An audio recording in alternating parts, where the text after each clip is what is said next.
বাংলাদেশে এমন কিছু জেলা রয়েছে যে জেলাগুলো অনেক বিপজ্জনক হয়ে থাকে এবং আপনি যখনই এই জেলাগুলোতে যাবেন তখন আপনাকে সতর্কতা অবলম্বন করতে হবে, কারণ এই জেলাগুলোতে আপনার সাথে যে কোনো সময় যে কোনো জিনিস ঘটে যেতে পারে। তো আজকের এই ভিডিওতে আমরা জানাবো বাংলাদেশের সবথেকে বিপজ্জনক এবং ভয়ঙ্কর 10টি জেলা সম্পর্কে। তো 10 নম্বর অবস্থানে রয়েছে বরিশাল জেলা। বাংলাদেশের সবথেকে বিপজ্জনক 10টি জেলার মধ্যে 10 নম্বরে থাকবে বরিশাল জেলা। বরিশাল জেলায় যদি কখনো আপনি বেড়াতে যান কিংবা ঘুরতে যান তাহলে আপনাকে সতর্কতা অবলম্বন করতে হবে, কারণ যে কোনো সময় এখানে আপনি ট্র্যাপে পড়ে যেতে পারেন। এই জেলাতে যদি আপনি একটু অসতর্ক হয়ে যান তাহলে আপনি ফাঁদে পড়ে যেতে পারেন। তো এই কারণে যখন আপনি বরিশালে যাবেন তখন আপনার চোখ কান খোলা রাখতে হবে। এরপর 9 নম্বর অবস্থানে রয়েছে নোয়াখালী। বাংলাদেশের সবথেকে বিপজ্জনক 10টি জেলার লিস্টে 9 নম্বর অবস্থানে থাকবে নোয়াখালী। নোয়াখালী এমন একটি জেলা যে জেলাটি নিয়ে বাংলাদেশের মানুষ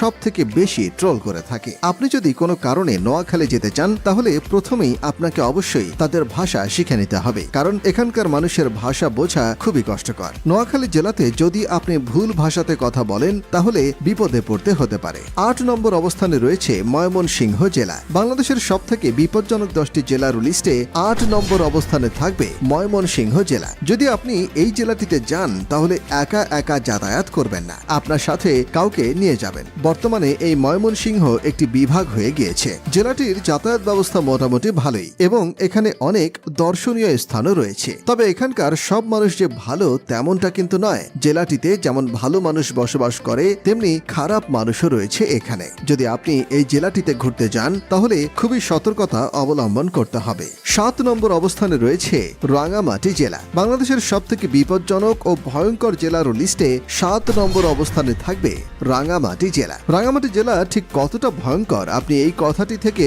বুঝতে পারবেন। যদি কোনো সরকারি চাকরিজীবী এদিক ওদিক করে তাহলে তাকে হুমকি দিয়ে বলা হয় তাকে রাঙ্গামাটিতে পোস্টিং করে দেওয়া হবে, কারণ এই জেলাতে জলদস্যুদের সংখ্যা অনেক বেশি। ভালো মানুষের তুলনায় খারাপ মানুষ অনেক বেশি। যদি আপনি এই জেলাটিতে যান তাহলে কখনোই একা একা যাবেন না, আপনার সাথে কাউকে নিয়ে যাবেন। যদি আপনি এই জেলাটিতে একা একা যান তাহলে আপনি ভয়ঙ্কর বিপদে পড়তে পারেন। তাছাড়া যারা বাইকার রয়েছেন তারা কখনোই বাইক নিয়ে একা একা রাঙ্গামাটি যাবেন না। যদি আপনারা বাইক ট্যুরে যেতে চান তাহলে সবাই মিলে গ্রুপ করে একসাথে যাবেন। তো 6 নম্বর অবস্থানে রয়েছে বান্দরবান ডিস্ট্রিক্ট। বাংলাদেশের সবথেকে বিপজ্জনক 10টি জেলার লিস্টে 6 নম্বর অবস্থানে থাকবে বান্দরবান। জেলাটি এমন একটি জেলা যেখানে পুলিশ বাহিনীর সাথে সব সময় দস্যুদের দ্বন্দ্ব লেগেই থাকে। শুধুমাত্র পুলিশ বাহিনী নয়, বিজিপি এবং সেনাবাহিনীর সাথেও দস্যুদের সব সময় দ্বন্দ্ব লেগেই থাকে। তো এই জায়গাটিতে যাওয়ার সময় প্রিপারেশন নিয়ে যাবেন, আর কখনোই একা একা কোথাও যাবেন না, কারণ এই জেলাটিতে যে কোনো জায়গায়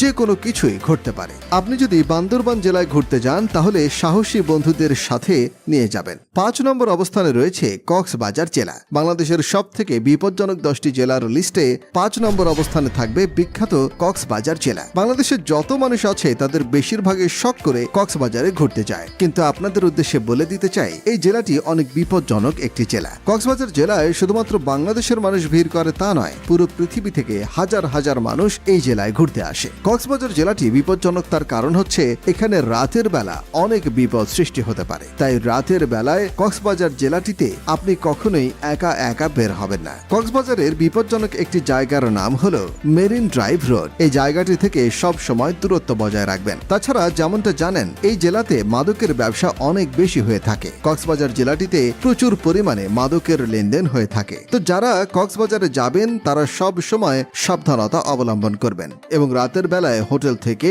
বের হবেন না। আসলে এই ভিডিওটির উদ্দেশ্য হচ্ছে আপনাদেরকে সচেতন করা, কারণ অনেক মানুষ আছেন যারা এই জেলাগুলো সম্পর্কে জানে না, যার ফলে এই জেলায় ঘুরতে গেলে মাঝে মাঝে মানুষ বিপদে পড়ে বা বিপদে পড়ে যান। 4 নম্বর অবস্থানে রয়েছে নারায়ণগঞ্জ জেলা। বাংলাদেশের সবথেকে বিপজ্জনক 10টি জেলার মধ্যে 4র্থ অবস্থানে থাকবে নারায়ণগঞ্জ জেলা। আপনারা হয়তো মনে মনে ভাবছেন এই জেলাটি কোথায় গেল। যেমনটা জানেন নারায়ণগঞ্জ জেলা একটি শান্তিপূর্ণ জেলা নয়, এখানে প্রায়ই সব রকমের ঝামেলা লেগেই থাকে। বাংলাদেশের ইতিহাসে বড় বড় দুর্ঘটনা ঘটে গিয়েছে এই নারায়ণগঞ্জ জেলাতে। তো আপনি যদি কখনো এই জেলাটিতে যেতে চান তাহলে সব সময় বন্ধু বান্ধবদের সাথে নিয়ে তারপর ঘুরতে যাবেন, কারণ এখানে আপনি একটু ভুল করলে আপনাকে ফাঁসিয়ে দেওয়া হতে পারে। তাছাড়া এই জেলাটিতে কোনো মানুষের সাথে অযথা তর্ক বিতর্কে জড়াবেন না। মনে রাখবেন এই জেলাটি বাংলাদেশের একটি বিপজ্জনক জেলা। 3 নম্বর অবস্থানে অবস্থানে রয়েছে কুষ্টিয়া জেলা। বাংলাদেশের সবথেকে বিপজ্জনক 10টি জেলার লিস্টে 3 নম্বর অবস্থানে থাকবে কুষ্টিয়া জেলা। কুষ্টিয়া জেলাটি খুব একটা শান্তিপূর্ণ জেলা নয়।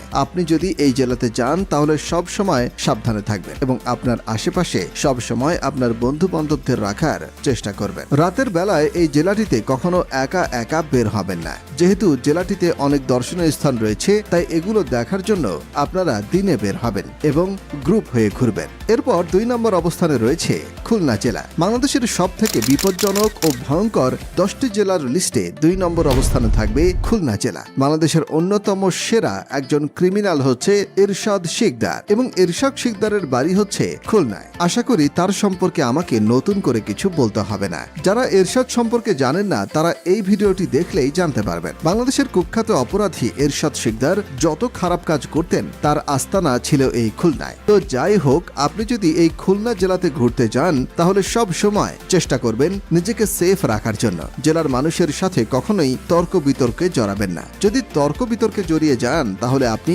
বিপদে পড়তে পারেন। এরপর 1 নম্বর অবস্থানে রয়েছে যশোর জেলা। বাংলাদেশের সবথেকে বিপজ্জনক ও ভয়ঙ্কর 10টি জেলার লিস্টে এই 1 নম্বরে থাকবে যশোর জেলা। এমন একটা সময় ছিল যখন এই জেলাকে বলা হতো মাদকের এবং সন্ত্রাসের আগ্রা। তাছাড়া এই জেলাতে এমন কোনো খারাপ কর্মকাণ্ড নেই যেগুলো ঘটেনি। অবাক করার বিষয়টি হচ্ছে এই জেলাতে দিনে দুপুরে মার্ডার করে ফেলা হতো। আপনি যদি এই জেলাগুলোতে যান তাহলে সব সময় সাবধানে থাকবেন আর কোনো মানুষের সাথে তর্ক বিতর্কে জড়াবেন না। যদি আপনি এই জেলাটিতে ঘোরার সময় কোনো রাস্তা চিনতে না পারেন তাহলে কোনো মানুষকে জিজ্ঞাসা করার দরকার নেই, কারণ আপনার হাতে মোবাইল রয়েছে। আপনি গুগল ম্যাপ দেখে নিতে পারেন। তবে ওভারঅল কথা বলতে গেলে যশোর জেলার মানুষ কিন্তু ভালো, কিন্তু এই ভালো মানুষের মধ্যে অনেক খারাপ মানুষ লুকিয়ে আছে। তবে এটি শুধুমাত্র যশোর জেলা তাই নয়, বাংলাদেশের প্রত্যেকটি জেলার মানুষের মধ্যে ভালো এবং খারাপ রয়েছে। তো যাই হোক, আপনারা দেখতে পেলেন বাংলাদেশের সবথেকে বিপজ্জনক জেলা। আপনি কোন জেলা থেকে এই ভিডিওটি দেখছেন তা কমেন্ট করে জানাতে ভুলবেন না।